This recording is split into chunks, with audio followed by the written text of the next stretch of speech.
Morning Answer on AM 560, The Answer. Listen to AM 560 The Answer online at 560theanswer.com, on the AM 560 mobile app, on your Alexa-powered smart speaker, and on TuneIn, iHeart, and on Odyssey.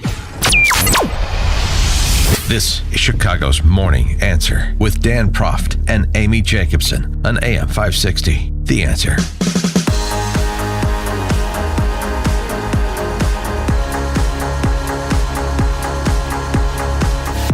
Top of the morning, Dan and Amy. Well, there was an interesting sort of exchange between retired Colonel Doug Macgregor and Fox News reporter Jennifer Griffin on Trey Gowdy's show over the weekend. I said it was sort of an exchange because it was one guest and then the next guest. They didn't go back and forth between each other. But first it was Colonel Macgregor being queried by former Congressman Trey Gowdy about U.S. policy toward Ukraine. And Macgregor started out essentially saying there's no reason that we should be surprised that Putin has launched this invasion of Ukraine. He's been talking about it for 15 years because of our push for the eastern expansion of NATO. Well, Vladimir Putin is carrying through on something that he's been warning us about at least for the last 15 years, which is that he will not tolerate U.S. forces or their missiles on his borders, much as we would not tolerate Russian troops and missiles in Cuba. And we ignored him, and he finally acted. He was not going to allow Ukraine under any circumstances to join NATO. And what's happened now is that the battle in eastern Ukraine is really almost over. All the Ukrainian troops there have been largely surrounded and cut off. You have a concentration down in the southeast of 30 to 40,000 of them. And if they don't surrender within the next 24 hours, I suspect that the Russians will ultimately annihilate them. That's what. Now, he went on to say some things that were a bit more incendiary as it pertains to Ukraine's future, our interest in Ukraine's future, and Putin. I guess I should say it again. He has no interest in crossing the Dnieper and heading west to the Polish border. I think you're going to find from these negotiations he's quite willing to neutralize that territory on the Austrian or the Finnish model. Right now, Russia already touches Estonia and part of Latvia. White Russia, of course, touches Lithuania. He's not interested in going to war with us, and he has an army that's too small for that purpose. And he knows it. His economy is smaller than that of South Korea's. So this is not something that he's looking for. We are imputing to him things that he does not want to do in our usual effort to demonize him and his country. We need to remember that Ukraine is fourth from the bottom of 158 countries in the world as corrupt. Russia is perhaps 3 or 4 places above them. This is not the liberal democracy, the shining example that everyone says it is. Far from it. Mr. Zelensky has jailed journalists and his political opposition. I think we need to stay out of it. The American people think we should stay out of it. The Europeans think we should stay out of it. And we should stop shipping weapons and encouraging Ukrainians to die in what is a hopeless endeavor. So when you say stay out of it, you mean no sanctions, no military aid, just let Russia take the portion of Ukraine they want to take? Yes, absolutely. I see no reason why we should fight with the Russians over something that they have been talking about for years. We simply chose to ignore it. Wow. In response, Jennifer Griffin, who followed Macgregor on Trey Gowdy's show, had this to say. Before we get started, I just heard your last guess, and I feel like I need to correct some of the things that Colonel Doug Macgregor just said because, and I'm not sure 10 minutes is enough time to do so because there were so many distortions in what he just said and talking about the West and NATO vilifying Putin and sounding like an apologist for Putin and talking about how he thinks he knows how far Putin wants to go. I don't think anyone that I've spoken to here at the Pentagon or elsewhere in Western intelligence intelligence believes they know how far Putin wants to go. And I think that the world has seen what Putin is capable of. And to blame NATO membership for what we've seen Putin unleash, we've seen from Putin's own words that he is talking in czarist terms from a 19th century view of imperial Russia. So those what he just said was so distorted that I do feel that our audience needs to know the truth. To adjudicate this dispute, we're pleased to be joined by Stephen Bucci, visiting fellow for Special Ops and Disaster Management, focusing on cybersecurity, military special operations, and defense support to civil authorities at the Heritage Foundation. Stephen Bucci, thanks for joining us again. Appreciate it.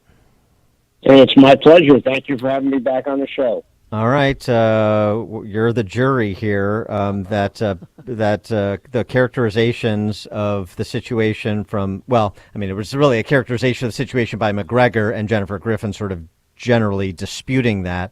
What say you? Well, I'm probably a biased witness because, in my opinion, Doug McGregor, not unlike Biden with regard to foreign policy, Doug McGregor has been on the wrong side of every military analysis since I've known him, which has been since we were both much younger than colonels.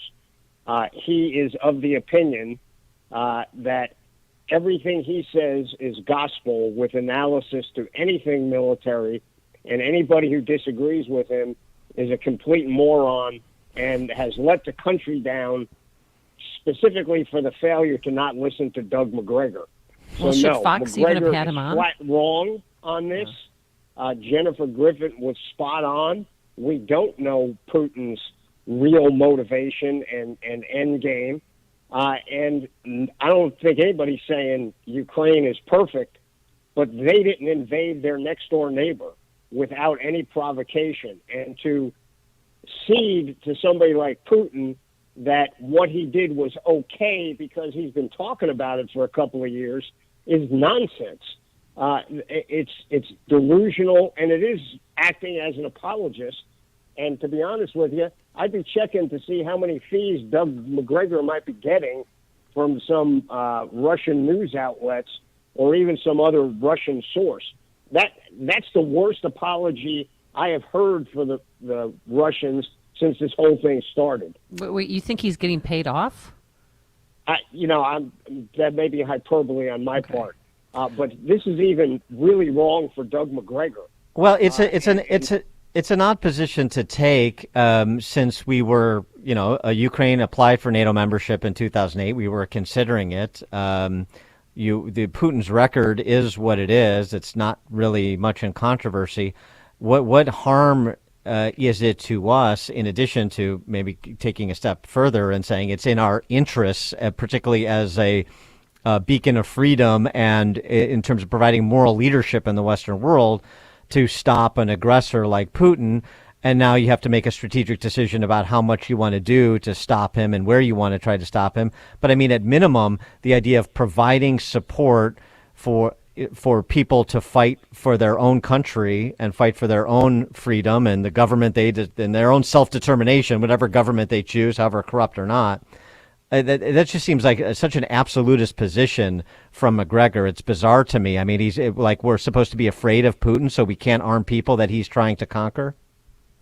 Yeah, it's just a ridiculous assertion that, and even the comparison between Cuba and these, we're not putting offensive nuclear missiles into any of those NATO countries.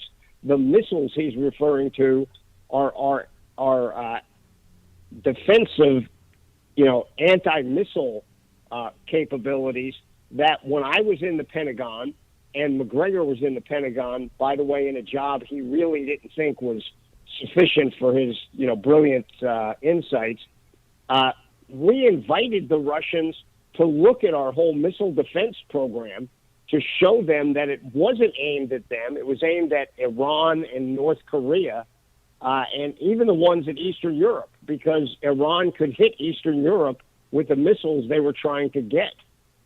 We offered to let the Russians, open the kimono, let them in, walk around, see that it was non-threatening. The Russians wouldn't do it. because it didn't fit their narrative. So, Russia understands NATO is not an offensive threat to them. That is complete propaganda. And for McGregor to say we should be buying into that and kowtowing to their policy preferences because of it is ridiculous. He embarrassed himself on that show. Now let me go the other direction, come from the other direction. Congressman Adam Kinzinger suggested that we should declare and ostensibly enforce a no-fly zone. That would be tantamount to a declaration of war by the United States on Russia, wouldn't it? I just, people love no-fly zones. Ever since John McCain made them the thing that every time there was a crisis, he said we needed a no-fly zone. Yeah. It doesn't work that well. It doesn't make that much difference unless you go full bore and you're going to shoot down every Russian aircraft that goes up in the air. And I don't think anybody wants to do that. Supplying capabilities to the Ukrainian people so they can fight, yes. I even think we should be turning on our offensive cyber capabilities against Russia covertly and sending in some of the CIA ground branch guys to help fight with the Ukrainians on the ground. We should not have conventional capabilities there, and I think a no-fly zone, it's a nice thought, but I don't think it'll help, and it would be too provocative. Well, how soon till Russian hackers, become a cyber threat against the U.S.? They are a threat. The Russian hackers are pretty good, and we need to be working overtime to protect our infrastructure and our networks from them. But they're not omnipotent. We have better offensive cyber capabilities than Russia does by orders of magnitude. We don't use it as ham-handedly as they do. But, this idea that the Russian hackers are 10 feet tall is not accurate. They're good, but not as good as a lot of people believe.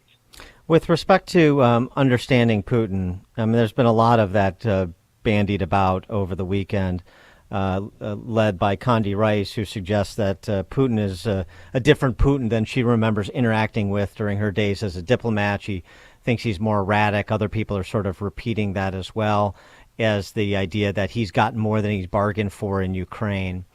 Number one, is that sort of armchair psychoanalysis, even from somebody that sort of knew him in that context of international diplomacy, how helpful, useful, accurate is that? Number two,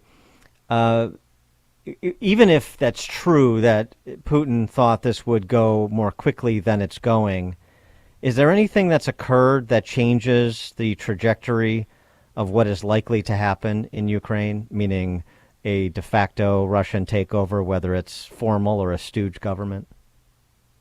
Well, first, with Dr. Rice, I have all the respect in the world for her. She's worked with Putin before, but she worked with Putin a few years ago under very different circumstances.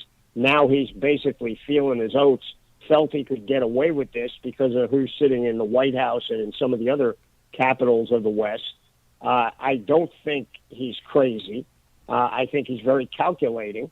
Mm-hmm. He doesn't much care what we in the West think right now, and his disdain for our ability to respond to him or our willingness to respond to him is quite evident. So that may have changed, but that's not a cognitive change. That's a change in his analysis.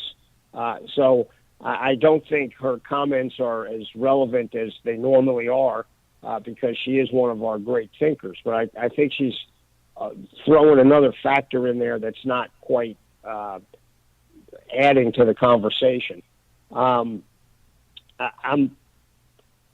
sorry. Give me on the likely outcome here. Oh, I think I am heartened by the response of the Ukrainians and how well they're doing.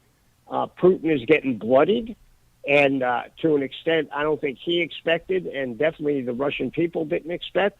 But we need to leverage that. We need to push harder in those areas that get that message to the Russian people and see if we can't get Putin to back off on this.